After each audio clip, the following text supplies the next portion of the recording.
ఈరోజు మనం వరంగల్లో ఉన్నటువంటి శ్రీ భద్రకాళి అమ్మవారి టెంపుల్కి వస్తున్నామండి. ఈరోజు మనం అమ్మవారి చరిత్ర, మనము ఈ టెంపుల్ ఎప్పటి నుంచి ఉంది, మనం అన్ని విశేషాలన్నీ తెలుసుకుందాము. కాబట్టి మనం భద్రకాళి టెంపుల్కి వెళ్దాము రండి.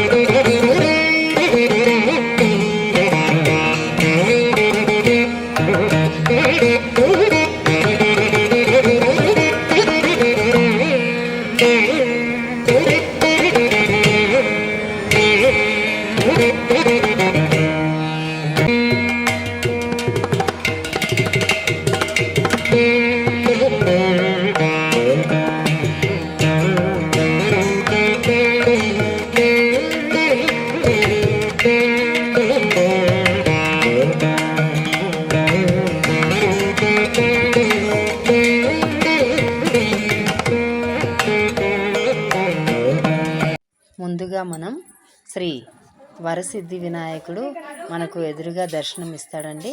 మనం లోపలికి వెళ్ళి స్వామివారిని దర్శించుకుందాం. మన తొలి పూజలు అందుకునే శ్రీ సిద్ధి వినాయకుడిని దర్శనం చేసుకున్న తర్వాత మనం అలాగే అమ్మవారి దర్శనానికి వెళ్దాము. స్వామివారి దర్శనం అయింది కాబట్టి మనం ఆ వరసిద్ధి వినాయకుని ఆశీర్వాదం తీసుకొని తర్వాత అమ్మ దర్శనానికి వెళ్దాం పదండి. వరంగల్లో ఉన్న భద్రకాళి టెంపుల్కి వచ్చామండి. ఇక్కడ మన భద్రకాళి టెంపుల్ విశిష్టత గురించి మేడం మన 2 మాటలు మనకి మన గుడి విశిష్టత గురించి చెప్తారు. నమస్తే మేడం. నమస్తే. మన అమ్మవారి గురించి, గుడి విశిష్టత గురించి మీరు ఒక 2 మాటల్లో మాకు చెప్పాలి. మన వ్యూవర్స్ అందరు చూస్తున్నారు. వరంగల్ మహానగరంలో శ్రీ భద్రకాళి అమ్మవారి దేవస్థానం అతి పురాతనమైన, చారిత్రక ప్రసిద్ధిగాంచిన, మరి కాకతీయుల కాలం కంటే పురాతనమైన దేవాలయం ఇక్కడ కలదు. ఈ యొక్క దేవాలయంలో అమ్మవారు 625వ శతాబ్దంలో ఇక్కడ ఉన్నట్లుగా శాసనాల ద్వారా తెలియవస్తుంది. మరి అప్పటి నుంచి ఆ తల్లి ఇక్కడ శిలారూపంలో ఉండి, మరి ఆ తల్లి ఎంతోమంది రాజుల సేవలు, భక్తుల సేవలు కూడా అందుకోవడం జరిగింది. తదుపరి రాజుల పాలన అంతరించిన తదుపరి మరి మన ప్రభుత్వం వారు, ఎండోమెంట్ డిపార్ట్మెంట్ వారు మన 1964లో ఈ యొక్క దేవాలయాన్ని హ్యాండ్ ఓవర్ చేసుకొని మరి భక్తుల కోసం ఒక దేవాలయ వ్యవస్థను ఏర్పాటు చేసి trust board members, trust board, మరి ఫౌండర్ ఫ్యామిలీ మెంబరు, చైర్మన్, మరి ఈవో, స్టాఫ్ ఇన్ని రకాలుగా ఏర్పాటు చేయడం జరిగింది. మరి గతంలో గణేష్ రావు గారిని చైర్మన్గా ఉన్నారు, వారు ఫౌండర్ ఫ్యామిలీ మెంబరు. తదుపరి మరి సుబ్రహ్మణ్య శర్మ గారిని, వారి కొడుకు, వారికి ఈ యొక్క ఫౌండర్ ఫ్యామిలీ మెంబర్గా అర్హత లభించింది. గవర్నమెంట్ వారు ఉత్తర్వులు ఇవ్వడం జరిగింది. అదేవిధంగా ప్రస్తుతం ఈ యొక్క దేవాలయానికి ఎంతో విశిష్టమైన ఖ్యాతి గల పెద్దలందరూ కూడా అమ్మవారిని దర్శించుకోవడానికి రావడం జరుగుతోంది. అది వారి యొక్క స్వయం నుంచి, అంటే అమ్మవారి దృష్టి ఎవరి మీద అయితే పడుతుందో వారు మాత్రమే ఈ యొక్క దేవాలయానికి రావటం, ఆ అమ్మవారిని దర్శించుకొని ప్రేమగా మరి అభిషేకం చేయించుకోవటం. ప్రతి శుక్రవారం ప్రత్యేక అభిషేకాలు ఉంటాయి. చాలా పెద్ద ఎత్తున జరుగుతుంది ఆ కార్యక్రమం. ఎక్కడో బెంగళూరులో ఉన్న భక్తులకు కూడా ఆ తల్లి కనిపించి అభిషేకం చేయమని చెప్తే వారు అక్కడి నుంచి వచ్చి కూడా ఇక్కడికి చేసుకోవడం జరిగింది. అలా ప్రతి శుక్రవారం ఎవరో ఒకరికి వాళ్ళకి సంకల్పం కలిగి ఈ యొక్క కార్యక్రమం, అభిషేక కార్యక్రమం, భద్రకాళి అమ్మవారి అభిషేక కార్యక్రమం చేసుకోవడానికి రావడం జరుగుతుంది. ఎదురుగా చిన్న అమ్మవారు ఉంటారు. ఒకవేళ పెద్ద కార్యక్రమం చేయలేని పరిస్థితి ఉంటే చిన్న అమ్మవారికి కూడా అభిషేకం అనేది చేయించవచ్చు ప్రతి శుక్రవారం. మేడం చెప్పినట్టుగా మన వరంగల్లో ఉన్నటువంటి భద్రకాళి టెంపుల్కి రావడం అంటే నిజంగా ఎన్నో జన్మల పుణ్యం ఉంటే గానీ అమ్మని దర్శించుకోలేము. అట్లాంటి మన భద్రకాళి అమ్మ, ఆమె పేరులోనే ఉంది వైబ్రేషన్. మనకి ఎలాంటి నరాల్లో ఉన్న రోగాలు కానీ, మనకున్న బాధలు కానీ, కష్టాలు కానీ అన్ని తొలగించే అమ్మ, అభయం ఇచ్చే అమ్మ. మన తెలంగాణలో ఉండడం, మన భద్రకాళి అమ్మ దర్శించుకోవడం అంటే నిజంగా మనం ఎంతో సుకృతం ఉంటే గానీ అమ్మ దర్శనం చేసుకోలేము. కాబట్టి మేడం చెప్పినట్టుగా మన ఈ తెలిసిన వాళ్ళు, తెలియని వాళ్ళు, మన దేశాల వరకు కూడా మన అమ్మ ఖ్యాతి అందరికీ తెలుసు. మన అమ్మను కోరుకునే వాళ్ళు ప్రతి ఒక్కరు, వరంగల్కి వచ్చిన ప్రతి ఒక్క తెలంగాణ బిడ్డలే కాకుండా ప్రతి ఒక్కరు, మన భారతీయులందరూ మన హిందూ ధర్మం ఛానల్ ద్వారా మీకు కోరుకుంటుంది ఒకటే అండి, ప్రతి ఒక్క మన హిందూ దేవాలయాలని మన పిల్లలతో పాటు తీసుకుని ప్రతి ఒక్క హాలిడేస్ లో మన హిందూ ధర్మం అంటే ఏందో చెప్తూ ఉండాలి. మన గుడులు అంటే, మన సంస్కృతి అంటే పిల్లలకి ప్రతి ఒక్కరికి నేర్పాలండి. మనము మన జాతి, మన హిందూ ధర్మం గురించి ఎల్లవేళలా చెప్తూ ఉండాలి.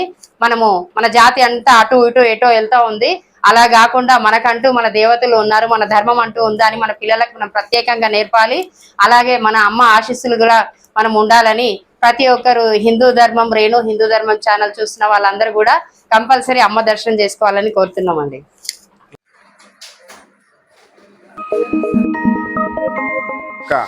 ఎందుకంటే భక్తులు కూడా ఫుల్ పవర్ దగ్గర వస్తారు, మీ దగ్గర అమ్మవారే పవర్ ఉంటుంది. అమ్మని దాన్ని ఖర్చు చేసుకుంటారు భక్తులు.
ఈరోజు మనం భద్రకాళి టెంపుల్ దగ్గరకు వచ్చామండి. వరంగల్లో ఉన్న మనం భద్రకాళి అమ్మవారి దర్శనం అయింది.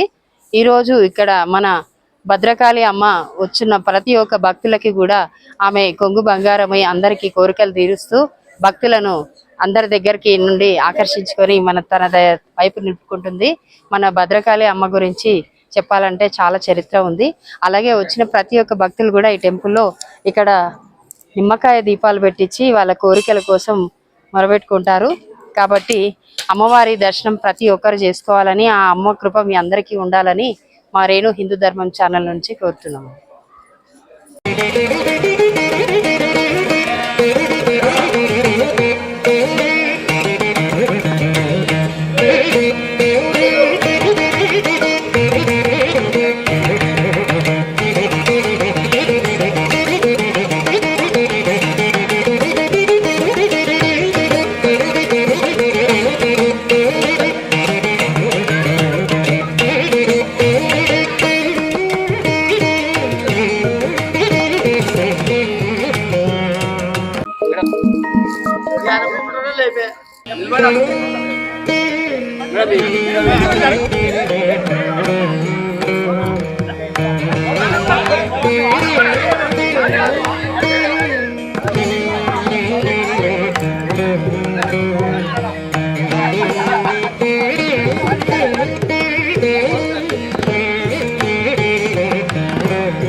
రమేష్ అన్న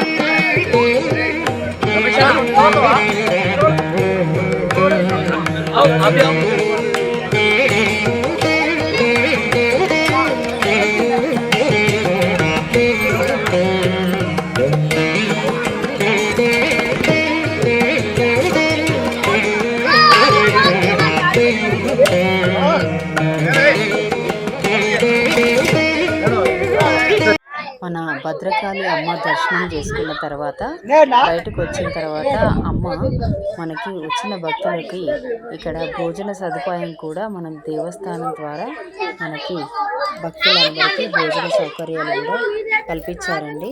అమ్మ దర్శనం చేసుకొని బయటకు వచ్చినాక భోజనం చేసుకొని ఈ ప్రకృతిలో స్వేద తీరుతారు అందరూ. అలాగే ఈ కొండపైన స్వామివారు అమ్మవారు ఇద్దరు వేంచేసి ఉన్నారు. అమ్మ అంటేనే ప్రకృతి. ఈ కొండల్లో గుట్టల్లో అమ్మ ప్రకృతిలో కనిపిస్తారు. మన ఆ అమ్మ దర్శనం చేసుకొని ప్రకృతిలో మమేకమైపోయి వచ్చినటువంటి భక్తులందరూ స్వేద తీరడానికి మన భక్తుల కోసం అందరికీ అన్ని సౌకర్యాలు దేవస్థానం చేశారండి. అలాగే ఇక్కడ అమ్మకి చండీ హోమాలు అలాగా ఈ యాగాలు చేయడానికి యాగశాల కూడా ఉంది. అలాగే మనకి భక్తులు ఎంతమంది ఎక్కువగా వచ్చినా దేవస్థానం వాళ్ళు అన్ని సౌకర్యాలు సమకూర్చారండి. కాబట్టి మన భద్రకాళి అమ్మ దర్శనం తర్వాత స్వామివారు వేయించేస్తున్నటువంటి శివపార్వతులు వేయించేసి ఉన్న ఈ కొండపైన అమ్మ భద్రకాళి అమ్మ దర్శనం చేసుకొని మన పూర్వజన్మ సుకృతం వల్లే ఇంతటి భాగ్యం కలిగిందని అందరూ అనుకుంటూ మన పిల్లలని అందరినీ చుట్టాలని బంధువులని అందరినీ తీసుకొని వచ్చి మన అమ్మ దర్శనం చేయించుకోవాలి. మన అమ్మ దర్శనంతో పాటు మన ఈ చరిత్రకు సంబంధించి కాకతీయుల కంటే ముందే కూడా అమ్మ ఇక్కడ వేంచేసి ఉన్నారు. రాజులను రాజాలను మన ప్రతి ఒక్కరికి ఆమె ఆశీర్వాదంతో ముందుకు నడిపించారండి. అమ్మ ఎంతో మహిమాన్వితమైన అమ్మ కాబట్టి ఇక్కడికి వచ్చే ప్రతి ఒక్క భక్తులు వాళ్ళ కోరిన కోరికలు తీరుతాయని వాళ్ళ కొంగు బంగారం అవుతుందని అమ్మకు దినదినము భక్తుల తాకిడి ఎక్కువగా జరుగుతుంది. కాబట్టి ప్రతి ఒక్కరు మీ పిల్లలని మన కుటుంబ సమేతంగా తీసుకొచ్చి మన చరిత్ర గురించి అందరికీ చెప్పాలండి. మన అమ్మ ఖ్యాతిని మన పిల్లల వరకు చెప్పాలి. ప్రతి ఒక్కరూ తీసుకొని వస్తారని మా హిందూ ధర్మం ఛానల్ ద్వారా మిమ్మల్ని కోరడం జరుగుతుందండి. కాబట్టి ప్రతి ఒక్కరు కూడా దయచేసి మన హిందుత్వాన్ని ముందుకు తీసుకెళ్లాలని మన పిల్లలకు ఖ్యాతికి చెప్పాలని మా హిందూ ధర్మం ఛానల్ కోరు.